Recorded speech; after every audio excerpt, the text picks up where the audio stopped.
Okay, so I think the best way for us to start today is by explaining, what motivated us to actually record our conversations, don't you think, Jen? Yep, for sure. So I remember you sending me this beautiful audio over WhatsApp where like all of the inspiration struck all of a sudden.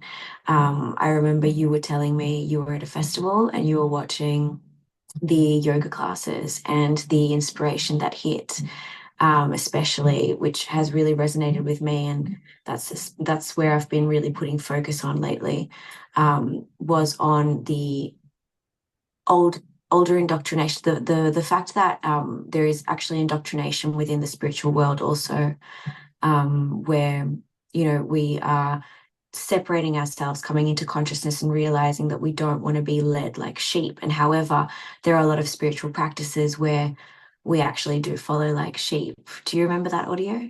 Yeah, for sure, for sure. I think for me, a lot about that, or what inspired me or us to do this, is that in a lot of spaces, we can't actually speak our truth and be ourselves. In a lot of spaces, we have to follow what others do. And when I say sheep, or when we speak about sheep, that's basically what we mean. There's nothing against sheep people. There's nothing against it, but it's just a terminology that I like to use. And realizing that between both of us, that we actually find a person where we can just unabashedly, unshamefully speak whatever we want to say, and realizing that actually I think there is not just both of us out there that need to hear that. And I think there is many, many more that also desire a space where truth is spoken, where things are uncovered, are revealed. Um, and basically, just the truth is shown. So for me, that's the desire I have here. The truth is shown. Yeah. Yeah, definitely. Because in the end, I feel more and more ever since we had that conversation, especially, I feel more and more that whenever I have actually gone through some kind of teaching or facilitation that I've actually received, I felt like there were many things that resonated, but many things that didn't. And so that this really illuminated for me the fact that spirituality isn't something that it's A, B, or C. We're all different and we all experience things slightly differently. And so my truth is not necessarily your truth. Your truth is not my truth. But we need to be able to express that truth, like you said, without feeling shameful, without feeling like we're going to be boxed in a certain way or that we're going to be told that we're wrong, right? Yeah, for sure. And that's also often being done. And I think it's especially done by indoctrinated practices, where it's like you need to follow what I say, you need to follow this exact step one, two, three, four, five, six. And I think for certain people that's really, really helpful. And maybe it's also actually from in my opinion, it's just a part of the path that's helpful for a certain while, but then it actually is about you finding your own truth in all of that. I'm a fan of taking a lot of different wisdoms and knowledge and different practices and learning about that, but then taking it all apart and just using the parts that really resonate with me. And I think that part is actually forgotten in a lot of spiritual communities, especially. This part is just never done. So you keep on following what others say, you keep on doing what others say, but you're never bringing it back to your own core truth. So it you might not be following your own passion or purpose. You might not be following what is right for yourself.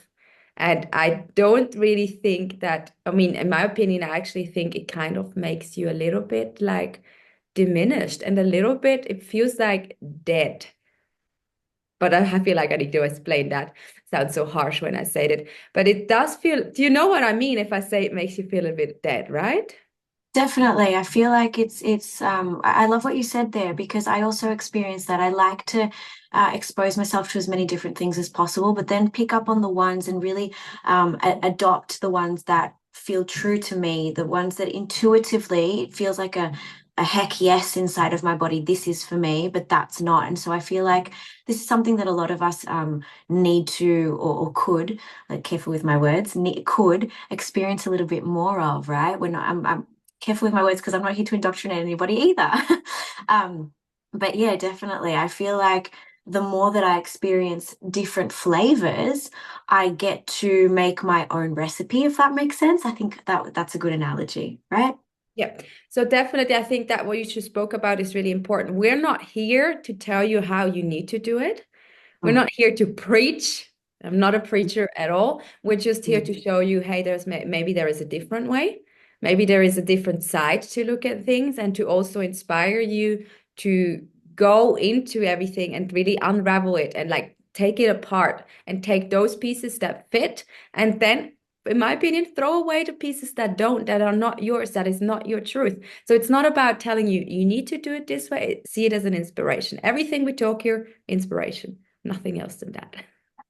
Definitely, for sure. I mean, just to give it a bit of a spin, this is definitely what I've been focusing on, right? This is what I am. I mean, not just in my personal journey, if not, my personal journey has reflected also in my work, which I know it also happens with you. Um, in the way that I work, I help people open their channels and to tap into their intuition to define this is for me, this is not for me, this resonates, this will take me further, this is good for a little while. You know what? It's time to change now. And I feel like that's something that the more that we step into our feminine empowerment, the more that we're actually able to do this because it's our feminine aspect, inner feminine aspect. I'm referring to the inner polarities, right? That is actually the intuition itself. And so, then actually it's got a lot to do with opening our sacral, which you are very good at explaining. You're more in the sacral and the womb space than I am, professionally especially.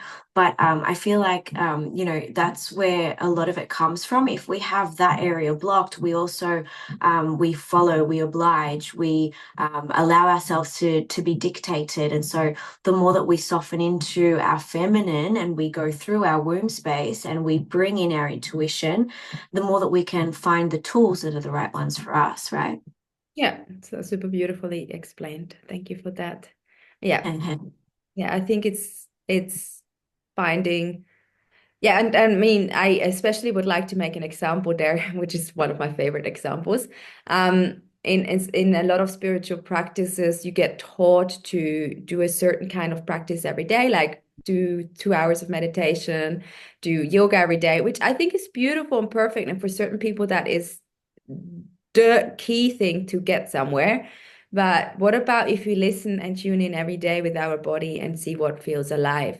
Like maybe today my body feels super ecstatic and actually wants to dance. Maybe today my body wants to go for a walk. Maybe today my body just wants to sit in bed and eat a piece of chocolate right when I wake up. But it's about learning that all of this can be practiced instead of having to make no, instead of having to set time aside for practice, what if you make your life a dedication and a practice? So for me, I'm more a fan of that. And then it becomes more of listening in what is your truth. So maybe you need to follow a certain indoctrinated rule. That was good. But maybe you need to follow that for a certain while to get you out of the habit of what, or give you different ideas of what can be done. But then what about if you start implementing all these different things? There's so many things we can do every day that might feel much better for yourself, for your soul, for your being, for your body, for your emotional field, instead of having to do every single thing the same. And I think for certain people, like I said, this is the right way, but in my opinion, most people, it's not. For sure, I agree with that completely. I loved what you just said there. I mean, I do agree with that. Personally, in my experience, to step away from my previous 9 to 5 living, from my previous way of thinking, I did need to make sure that I was doing some kind of spiritual practice in a certain way. Every morning, I would set apart the time. I would make myself a cacao. I would do a rapé ceremony for myself. I would sit, I would meditate. And that was my way of breaking away from my previous matrix program, right? But then then I've moved into, I really love what you said. And what came to me was, everything that we do in the end is sacred. And so whether that is getting up and doing your meditation or doing a yoga or just sitting in bed, like you said, with a piece of chocolate when you wake up, everything that we do is sacred. We are all sacred beings. So if we, instead of focusing on, oh, if I don't have my cacao, if I don't have my rapé, if I don't sit for 20 minutes, just realizing that as long as you're present with whatever you're doing, it is sacred and it is what it needs to be, or it should be, or could be, whatever actually fits with your soul, sits right with your soul at any given moment. Mm. Right? It's nothing that we can do is less sacred than something else because we are sacred beings and you can't be more or less sacred than we are. Yeah, for sure. And the thing is, if we are living in a world, or if you're having this lifestyle thinking, if you're not doing it, or if you do it and it's good, if you're not doing it, it's bad, you create judgment within yourself. You create shame, Yes. you create guilt when you're not doing it. You think, oh no, I didn't have a started good day. It's the same with food, right? It's like, oh shit, I ate an ice cream again. I was bad. What about if we can release that thought form? And like you say, it's like everything I do, if I do it with consciousness and dedicating or seeing that I'm a sacred being, then it's nothing is wrong in that. As long as you don't harm anyone else. Okay, I gotta put that part in, which is really important to say. But there's Yes. nothing wrong if you're waking up and not doing your 20 minute of yoga practice, but instead you're like, I really feel, especially with women in our cycles, I really feel soft in my body today. I need to just rest. What about if you stay 20 minutes longer in your bed and you just envision or dream about something, or you're using this time to like hug yourself, that give your body pleasure. That is also beautiful and very important. And that, for me, in my opinion, is probably the best practice you could do because you listen to what you desired in that moment. Definitely, 100%. I agree with that 100%. I went through, like I said, I went through that moment of actually it wasn't just a moment, it was like a year and a half of getting up and doing exactly like I said, to get myself out of that and to reprogram myself and to I was actually using them as I think they're referred to in some communities as permission slips, right? So especially like when I started channeling, I wanted to make sure that my channel was clear. And so I was using the rapé, especially as a permission slip to clear my channel to until I realized I spend my whole day channeling and I've only done the rapé in the morning. So it's not necessarily a necessity. If it feels good for you, do it. And then, take yourself away from the obligation to do it. I feel like that's a very powerful thing that you said there for sure. Yeah, And and like you I said, sorry, go Sorry. ahead. And I also think it's very inspiring that you just said, like, shared about your own story, because the truth here is I am a person that has had a lot of self-judgment all my life. So if people are telling me or have been telling me you need to do 1 hour of meditation every day, so every single day I didn't do it, I was self-judging myself. So Mm, self-judgment, shame, guilt is not bringing me further in life. So what do I need to do to get out of that? It's like seeing whatever I do is already perfect. So I'm mm, especially inviting all of those people, because I know there is millions out there that are the same way, to invite them to see that whatever you're doing right now is already like the best you can do and it's perfect. And I think this will bring so much ease and softness in your being, in your body, and like so much more self-worth to your whole existence, that in mm. itself creates much more momentum than you having to follow any kind of practice that someone else is telling you that doesn't feel right for you. That is especially a thing. If it doesn't feel right for you. Definitely. I completely agree. Like as we keep like kind of circling around the same words and every time we say them, like things that come to me, for example, in myself, yoga doesn't feel good for my body. I was reading up on yoga and I kind of understood why it doesn't feel right for me, doesn't feel like a yes, because yoga was actually developed in the ashrams for prepubescent boys. And so as a woman in my 30s, there are positions, postures that don't feel right for me. I'm not saying that that doesn't mean that it cannot feel right for women, but for me, it just doesn't feel right. Um, I have found some practices that have been developed specifically for women and the female anatomy, and they feel slightly better. But yoga is just not. It's just not. a practice that I want to feel like I need to be told what to do. This is what kind of what we're where we're going, right? When I want to do what feels right. I want to do it the way that it feels right. Even the way that I used to do Rabé really changed. Instead of praying to the Rabé consistently in the same certain way, for example, I every day something different would come through me. I would use it to align my chakras, to say a different prayer to the different chakras. I would speak to a certain deity or a certain feminine archetype that day. And so, even within the practices that we feel are more aligned with us, we need to, or we could, always remember that sometimes, even within those practices, there will be changes that feel more right to us in one moment than in another. For sure, for sure. Yeah. Yeah. So, this was all about why we wanted to come through here, right? And we wanted to also make a big, um, give a big space to the fact that as two women that are very much in our processes and journeys, and that we have felt in other spaces that, we couldn't be 100% authentic. It it's also showed up. I don't know. I don't want to speak for you. I'll speak for myself. I do know that it's also showed up in the way that I show up in my business, especially like at the beginning when I started up my Instagram for my business. There were certain things that I felt like, oh, if I go that way, I'm going to go too far. That's not what people are putting out there. That's not the way that, for example, light workers, right, or healers, that's not the way that they put themselves out there. A lot of them want to be sunshine, rainbows, and unicorns all the time. But the reality is that that is not what awakening is. And we wanted to give a space for that, right? We want to be able to not only be authentic with ourselves, and because we're really good at doing that with each other, but we wanted to inspire other women to be that authentic also, right?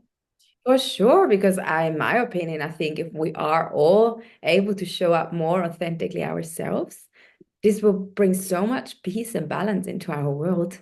Instead of like, oh, we're hiding our truth, we're hiding our emotions, we're hiding what we're actually thinking. It's like becomes a lot of suppressed, like it suppressed things, and that's just it brings so much tension with it.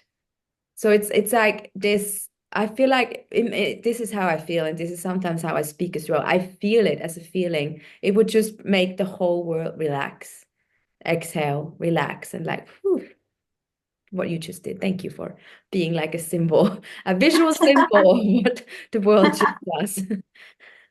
Yeah, what you say really resonates, and then what comes to me is, this is this oppression, this suppression that you're speaking of. This is what, as women especially, we have for millennia suffered. As even spirituality, the masculine gained a higher position within even spirituality, and we lost the balance. The divine feminine counterpart was knocked off her throne, whereas and there was a hierarchy imposed, and so all emotionality, all fear, all shame, it was positioned onto the feminine. And so, especially we have a hard time, even in the spiritual communities. Sometimes we still suffer that, wanting to suppress ourselves because we're worried that we're going to be wrong, or we're going to be judged, or we're going to be silenced in some way, or persecuted. This is very much past life karma that's in our Akashic records, collectively and individually. And so this is definitely something that we want to bring into balance. This is part of empowering the feminine, right? This is part of bringing us back up to our throne so that we can take our throne next to our counterpart, both within ourselves as without, because we know that everything needs to be achieved within before it can be achieved outside, right? Yes, sure. Sure, sure, sure. Yeah. So yeah, like that self-imposing on ourselves that we can't speak too loudly, we can't speak our mind, we can't put that out there, we can't show our raw emotions, because for many years, for millennia also, emotion, because it's tied to the feminine, it's been deemed as, it's, oh, that's crazy. She's irrational. So I feel like that was definitely a big thing, especially in the sisterhood that you and I have struck up. For me, it's been very big and very empowering to be able to have that space, because even you and I, we don't always see completely eye to eye, because we do have our slightly different experiences, although they're generally around the same themes, because, as humans, we do throw words out there so that we can recognize what we're talking about. So that's why I would say themes, but we do experience them in very different ways. But being able to have somebody to hold that space for you, having somebody that, will encourage you to speak that truth, whether or not it's in 100% resonance with them or not, it's very important. Yeah, for sure, for sure. For sure, I think that's how we learn from each other, with each other, and also by ourselves. Like, yeah, for sure.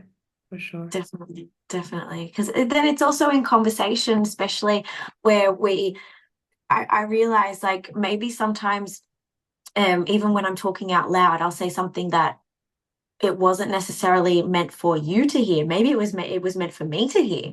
And so if we don't actually have conversations, if we're just having monologues in our heads, we don't fine tune our own realizations all the time.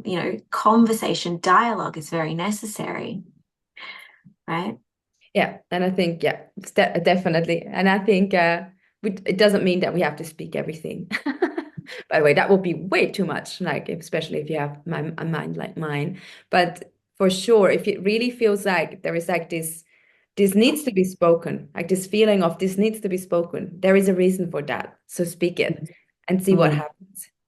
And mm, even if there is someone around it that this might hurt them a little bit, because that does happen if we speak our truth, maybe it is needed to actually bring them back into alignment within themselves. So mm. speaking our truth, if it really feels 100% it needs to, I don't think there's anything wrong about that. Yeah. Mm. I love what you said there, because yeah, it's beautiful to be able to recognize our triggers through conversation, because then we actually are able to call ourselves out, because it's all about, or in my case, at least what I'm going through right now, it's all about, or the main focus of spirituality. I don't want to say it's all about, but the main focus of spirituality is unidentifying with the I persona. Right. And so when you can call yourself out on a trigger, you can step back and say, wait a second, why am I taking this personally? Or wait a second, that actually has nothing to do with how I truly feel. Because if I take away the illusionary concept, don't get me wrong with what I'm about to say, because I'm not one of these people that says that pain doesn't exist. But because I do believe that emotions are there to be felt. It's part of the human navigation, right? Of the karma of our human experience. But we do get to choose, because we are the creators of our existence. We do get to choose what emotions we want to experience more of. And generally, when we experience a negative emotion, it's because we're attaching too much to it should be this way, it should be that way because I am this way. But what if you get rid of the I am, and that way you can also get rid of the shoulds? Does that make sense? Yeah, for sure. For sure. Yeah. I think Mm, I really see that as like a little bit of an overview here today of mm. why we think it's important to speak our truth, right? Yeah, We, definitely, we, we, we tapped into a lot of different topics that I think they themselves deserve an own show. And we have so definitely. much more to say, but this is like a little bit of just, again, it's an inspiration of why it's important to speak our truth, to be our truth, to know our truth, to be ourselves, to live ourselves, to be authentically ourselves with everything that we are, and through that actually creating more peace and harmony in this world. Definitely, definitely. And side note, you and I, we're not sitting here and actually preparing anything. We've decided to call it, or we've decided to go with the theme of truth talks. And so it's just talking. It's just two friends talking, two women that are in the business talking. I don't even like to call it the business, but it is what it is. Um, and I I feel called to even put out there that if anybody would like to hear our opinions on specific topics, because it is just going to be bringing a topic and just speaking about it, that yeah, I especially would be I would encourage to receive any input from whoever listens to us. For sure. For sure. I mean, if people are ready to hear our truth or about any topic, for sure, I'm up for it. You I gotta be believe ready they to hear are. our truth, though. I believe they are, Jen. I believe that, you know, if we've been inspired to put this out there, it's because there are people out there that are looking for it. So I feel like this is why, for me, it was definitely a heck yes when we decided to sit with this, not just because it was a brilliant idea for us, but because and I know you feel that way also because you've been putting it on your stories in Instagram, you know. The truth needs to be spoken, it needs to be heard. It's important to put it out there. And regardless of whether right now it's one, two, three people that tune in. We don't know where this is going to go, but the fact that we've been inspired by it, but source God gave us this idea to run with. I believe that there are people out there that need this. So yeah. For sure. For sure. So thank you so much for listening in. Please comment, reach out to us. If you want to know more, listen to the next ones, obviously. Follow both of our individual spaces where we share much more and follow this. Yeah, thank you for joining us. Yeah, thank you.